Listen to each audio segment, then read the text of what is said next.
States of America, William Jefferson Clinton. And I just began to look at him, and I thought, you know, I really like the way he looks. I need to get to know him. Lewinsky, a 22-year-old White House intern. I saw him for 60 seconds. What? I saw him for 60 seconds. Oh my God, Linda, he looked so gorgeous.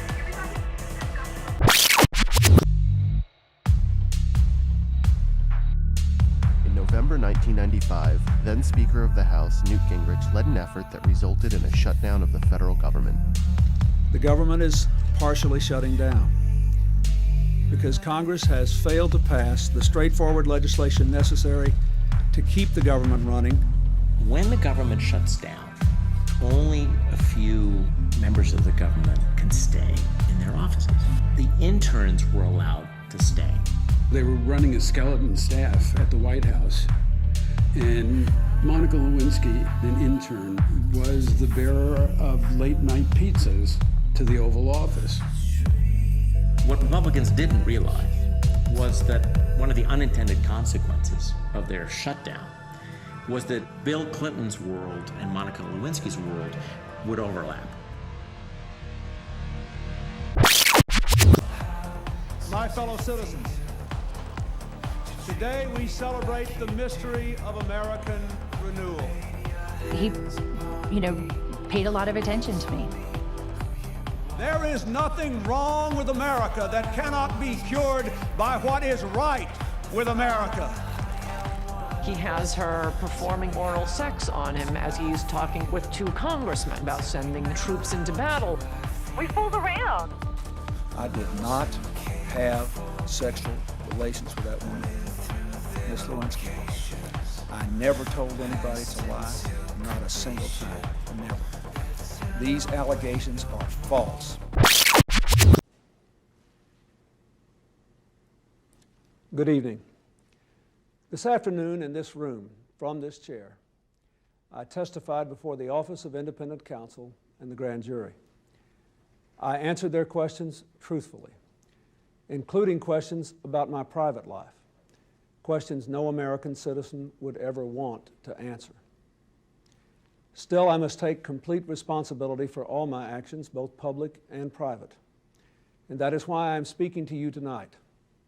As you know, in a deposition in January, I was asked questions about my relationship with Monica Lewinsky.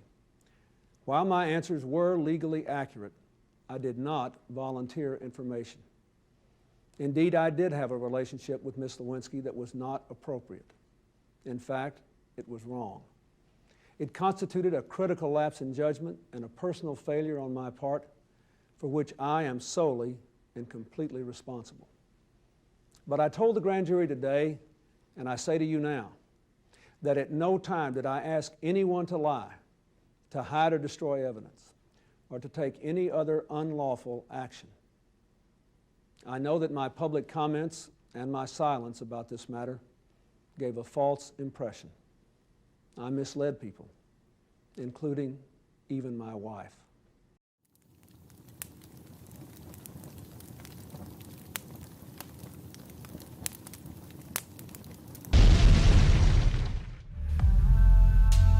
Time having expired, the yeas are 258, the nays are 176. The resolution is agreed to. The motion to reconsider is laid upon the table. On this vote, the yeas are 59, the nays are 41. 2/3 of those senators voting, a quorum being present, not having voted in the affirmative, the motion is not agreed to. It's just a national embarrassment. I mean, it is time to move on, but you can't go around saying I accept responsibility and then give you 14 points why you should be excused from your responsibility. If you're guilty, step up, move out, move on. This guy has no credibility. I think that he really expected us to forget everything because he made his address. And how can you? You know, this has been a public conversation for months and months and months and months and months. And if he'd come clean months ago, it would have been over. Your personal life has nothing to do with what his leadership was. I think he did a great job, and he's doing a good job, and they should leave him alone and let him get on with his life. I don't believe a word he says. He's a disingenuous president. I don't have any respect for the office that he now holds. When Clinton left office, his approval ratings were some of the highest on record. I know. I'm sitting here because I love him and I respect him and I honor what he's been through. Thank you. God bless you, and God bless America.